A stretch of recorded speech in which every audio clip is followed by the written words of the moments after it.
Hello and welcome to Business Sense. I'm your host, Ralph Rivas. Today, we're going to talk about REITs. Of course, the Gokeng Way Group is the latest company who got the green light from the Philippine Stock Exchange to do this. Robinson's Land, of course, through RL Commercial REIT, aims to raise 26.7 billion pesos through an IPO. Upon its target listing, RCR is poised to be the largest REIT in terms of market cap, portfolio valuation, asset size, as well as the most geographically diversified office REIT in the country. Now, to get more tell us more about that, we have special guests, of course. Today we have RCR President and CEO Jericho Go and Kerwin Tan, the company treasurer, about their preparing to go public amid uncertain times. Now, the Delta variant is here. So I want to ask, do you really want to push through with this? Well, Ralph, thank you for having us in your show, and definitely, because again, you have to probably put things in context. No, we are quite fortunate, no, that the majority of our occupiers or tenants are from the IT BPM sector, and they have ever since, no, been branded as essential services, no, up to this time. So they continue to have this opportunity to really go to work and to continue to cooperate. Another thing that I think we are quite optimistic about is the vaccination program. I think I've seen in so many shows, no, that certain LGUs, no, like San Juan, have already achieved some form of herd immunity. No, they have vaccinated a lot of people, and our tenants are the same. They've asked for our help and support to be able to facilitate, no, health and safe vaccination centers within the offices or nearby. So I think, this is a go. Now, tell us about the road show. I mean, usually you meet face to face. So how will it go this time with the ECQ and mukhang nako ma-extend pa yata, wag naman, I mean, with the rising cases. I think we have over 13,000 cases today. I think Kerwin is smiling. Go ahead, Kerwin. I think Ralph, no, during this pandemic, I think one of the things that everybody has learned is how to communicate virtually. So I guess through this roadshow, we'll push through virtually. And although I want to ask as well, on the prospective investors, may konting hint ba dyan? Or tight-lipped kayo on that one? Ano siguro? Good question. Next question, please. Tight-lipped muna. Tight-lipped muna, of course. Now, tell us now let's go to the figures first before we go to the portfolio. No, 3.34 billion common shares, maximum offer price of 7 pesos and 31 pesos per share. And then you have an over allotment option of up to 305 million common shares. So at max offer, you'll have the largest market cap.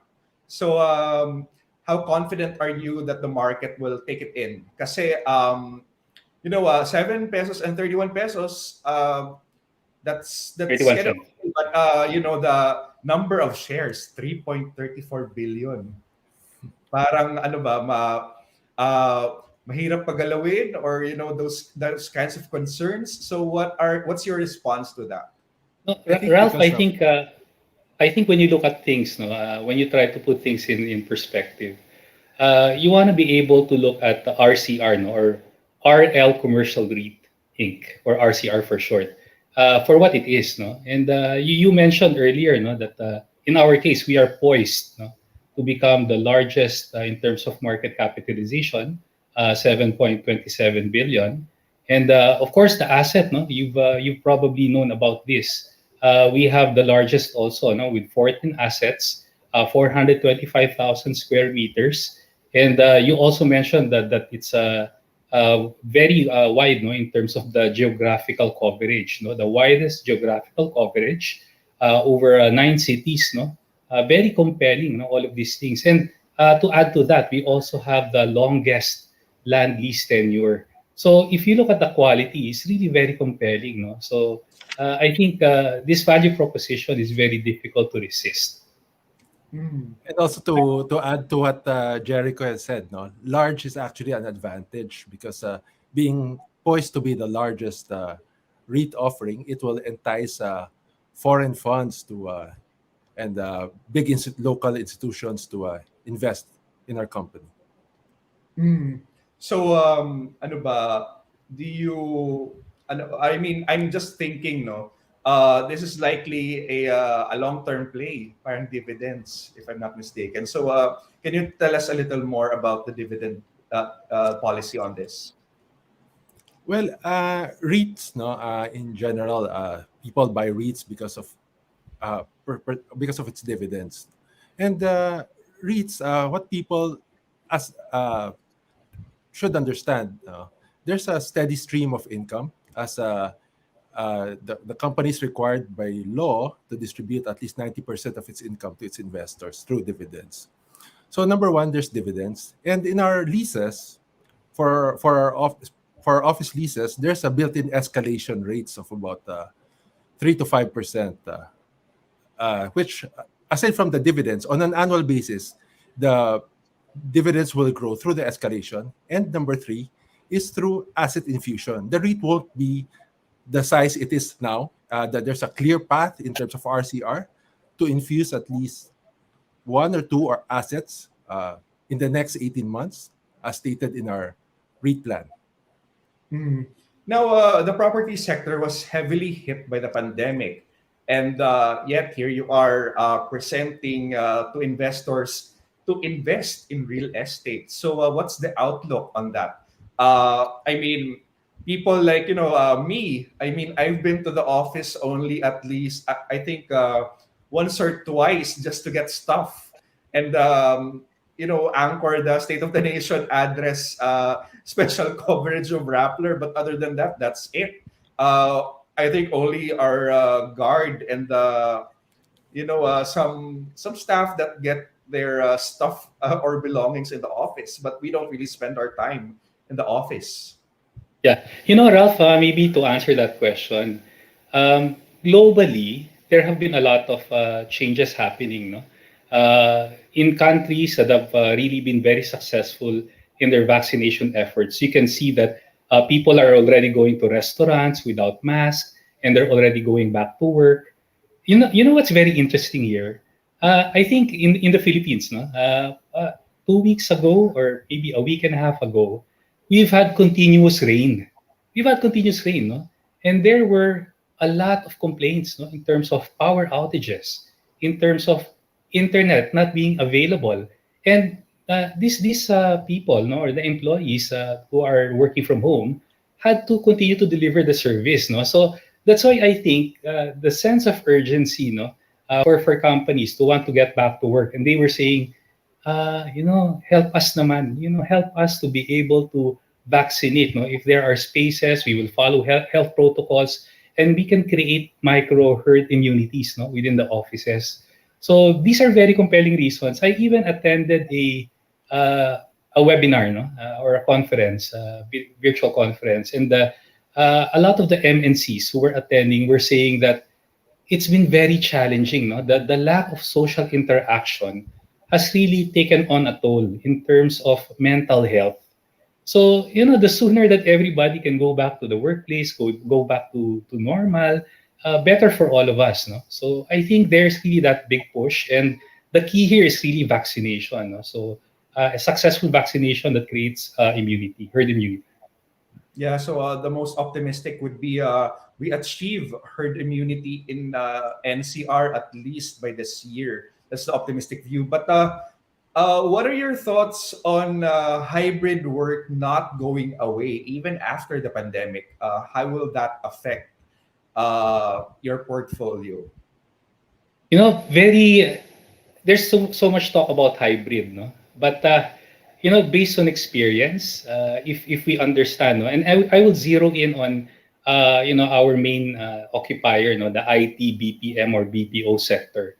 The reason why they really come to the Philippines is because of the quality of the labor, no? And so they want to make sure that when these personnel are put to work, that they have the proper equipment, they have the proper work environment, and more importantly, the culture. No, that's what they're really paying for. Eh. These companies that outsource, no, whether that's in travel, airline, credit cards, oil companies, service, hospitality. So they take pride, no, in the companies that they work with, that they have adequate support in terms of infrastructure, offices, and things like that. It's easy to talk about hybrid, no, when volume of work globally is still at an all-time low. But can you imagine, no, when things pick up and there is so much volume in terms of costs that need to be addressed, or issues that have to be addressed, then how will you cope when your connectivity, when your power, and I've not even started to talk about data privacy here. So when all of those factors are put into place, I wonder how it would be possible, no, to even do that from the comfort of your residences. No? So it's really getting back to work. I think that's key. Now, okay, going back to your offer, I think you would be the fourth, if I'm not mistaken, right? If ever all the schedule pushes through. So actually, people are curious because it's a little similar to another upcoming offer. That, of course, is Mega World. 27.3 billion worth of shares naman yung gusto nilang erase. Much more expensive at, I think, over 22 pesos per share. But fewer shares, over 1.2 billion common shares. A maximum offer price so far is at 22 pesos. So I want to ask, what's your edge?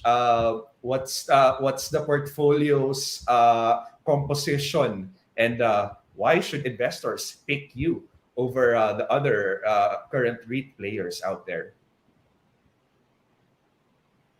Erwin, would you like to start? Sure. I guess our edge is number one is in terms of gross leasable area. We're huge. We're about 425,000 square meters of gross leasable area. We we are present in 9 cities. We're geographically diverse. We have properties in Makati, Global City, Mandaluyong, Ortigas, and in the Cebu, Naga, Davao. So that speaks of the portfolio in itself, how diverse it is. So it's not, we do not have concentration risk, as properties are spread out all across the country. Maybe Ralph, just to add to what Kerwin was saying, and I'm pretty sure Kerwin will come back now with more stuff. When we talk about concentration risk, you cannot overstate that. When you are in 9 cities, you know naman based on our experience, no, what has happened? Certain areas, certain local governments, we have different, we have different ways of conducting ourselves, no. So the simple thing here is that it's a classic case of don't put all of your eggs in one basket. So what basically RCR provides is that diversification model. No? So 9 cities. And you know that 9 cities, that's Luzon, Visayas, and Mindanao. So that covers the entire country. So that's why in terms of asset class, I mean, what else could you ask for, right? So very key. And at the same time, I think another thing that we want to highlight is that we have the longest land lease tenure of up to 99 years, 1 year shy of the century mark, right? So that in itself also talks about predictability, so I mean, among all of those factors, if you compare, all the things that we are offering, I think it's very easy to see the value. Now, okay, actually, we have a question. Here's from my office mate. From Rappler. For our audience, we are live. Feel free to ask questions. The question here is, are REITs relatively safe investments, especially for those that are just starting out, looking at the equities market? Actually, if you look at REITs, REIT allows investors to invest in large-scale income-producing assets. And as mentioned earlier, in accordance to REIT law, the company is required to distribute at least 90% of its income. So in effect, the investor gets the full benefits of its income stream. It's as an investor, you think of yourself as a landlord. You're a landlord without having to put up so much capital and without going through the headaches of managing the property. So that's how investors should look at REIT. And as mentioned earlier, there's dividends. There's in terms of RCR, there's dividends. There's escalation. There's growth. So there's those three things are poised to have your investments safe and Maybe at grow. this point, maybe at this point, I'd also like to add, no, Ralph and Kerwin, uh, the sponsor, no, RLC, is part of the JG Group, right? JG Summit Group. So you talk about a trusted brand. I mean, if you have a trusted brand like that, how can you go wrong? No? So I think that's also quite key. I mean, the track record and then the history and the reputation, no, of the sponsor and the JG Summit, no, the group. Yeah. Hmm.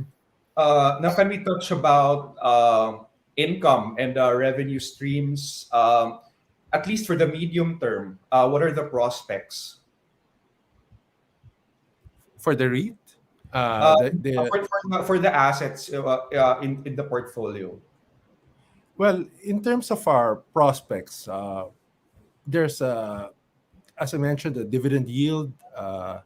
There's built-in escalations to all of our contracts with our tenants, and then prospects is that there's a clear path to infuse assets in the next 18 months. So that means to say that the size of the REIT now will be, if you look at the REIT example, a year from now will be different from it. It's going to be bigger and it's going to grow bigger through time. Okay, let's talk about tenants. You mentioned earlier Yeah. most are from the IT-BPM. What about the others? I mean, IT-BPM Yep. is how many percent, and what are the Correct. others? Do you have POGOs? Well, first of all, I think when you include the traditional, no, the corporates, even the flexible workspaces, that already brings you to the 90% level. No? I think what is also important to emphasize here, no, in terms of POGO, we are probably one of we have the lowest concentration of POGO in our portfolio, no? Less than 3%, below 3%. So again, the focus is really on BPO, IT-BPM, and we've established very good relationships with them, and they continue to grow with us. So I think definitely that is the right path for us moving forward. Hmm. But let me just push it a little further on POGOs, no? Kasi I reported a couple of weeks ago that POGOs are in for a revenge comeback in the Philippines. So, are you guys looking at that as an opportunity? I think we're really so focused on the IT BPM sector, and the truth of the matter is they continue to grow, no? Especially those that are in healthcare, data analytics, and truth be told, no, there are more businesses coming in, no? I mean, I'm pretty sure you've heard about data centers, logistics centers, fulfillment centers. They continue to grow, no, and we continue to grab market share, no, with regard to those particular sectors, no, of space occupiers. So we're quite focused and we're very committed to the IT BPM sector. And maybe just to add a little bit more flavor to it, once the IT, no, or the BPO they come back to the offices, it actually generates more or less a five times multiplier effect, no, in terms of providing jobs for retailers, food vendors, transport providers, even the medical or health professionals, and of course, housing. No, so that's why BPO sector very critical and very important, not just for RCR but also for our country. It's all about nation building. Hmm. And finally, risks. I want to talk about risks. The impact of the pandemic on real estate. When do we see a rebound, or have we seen a rebound, or ano ba to? Is it a one step forward, two steps back kind of thing? How's it looking like so far? Well, as I mentioned earlier, Ralph, definitely a lot of optimism because of the vaccination program. I think one of the ones, the LGU that has been successful, San Juan, but from where I live in Marikina, I think we've also heard our mayor say that we're almost reaching or we have reached herd immunity. And several other cities are following suit. No? So uh, I think we have to be very optimistic about the prospects right now. We see light in the end of the tunnel, and we want to support our tenants through vaccination efforts. And not only that, no, we have also equipped our offices with health and safety protocols. No, investing in technology like metal detectors with built-in thermal scanners, of course, the usual foot bath, the automatic alcohol dispensers, soap dispensers. So we're trying to make the workplace very safe and very secure and health and hopefully virus free as well. No, so there are also new technologies that can be put in place, but we've also taken into consideration increasing airflow rate, no, in our lease premises, so that the virus can also be eliminated through certain forms of technological intervention. So there are things we do not rest. We try to find means and ways to help, no, to help us get back on our feet, no, as a country, as a nation. Hmm. Now, thanks so much for enlightening our audience on that one. And finally, I just want to mention that uh, RL Commercial REITs offer period is aimed to be from August 31 to September 6. Listing on the PSE is targeted to be on September 15. Now, enough about REITs and business. I want to talk about how you guys deal with this pandemic. Um, any shifts in leadership styles? Any new hobbies that you've developed throughout this? Because we're not yet out of the tunnel. We're still in that tunnel. We see the light. Erwin, I love your smile. Please take the lead. Well, I think in terms of change in leadership styles, no, we in this pandemic has taught us to go a step further, to care for our employees. It made us realize how important our employees are, and which we at RCR truly value. Hmm. I guess it's my turn. So Ralph, on my part, no, again, two things for me. First, there is the need, no, to ensure that we continue to be physically healthy. So we need to really make extra efforts, no, to keep ourselves fit. And at the same time, we need to keep ourselves grounded. Very grateful that we do have daily online masses for spirituality and to keep us sane, no? Especially during this time. And again, caring for employees, you have to be calm. You have to be, in touch with a lot of these realities and challenges right now.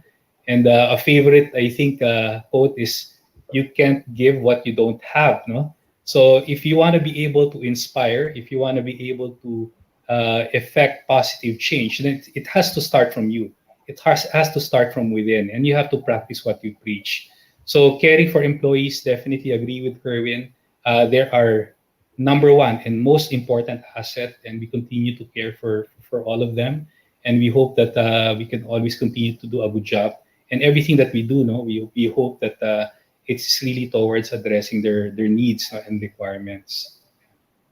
Okay, with that, I end this interview. Thanks so much, Jerry Go and Kerwin Tan of RCR rather, RL Commercial REIT. And looking forward to the listing ceremony. See you guys there. And I'm Ralph Rivas. This has been Business Sense. Thanks for watching.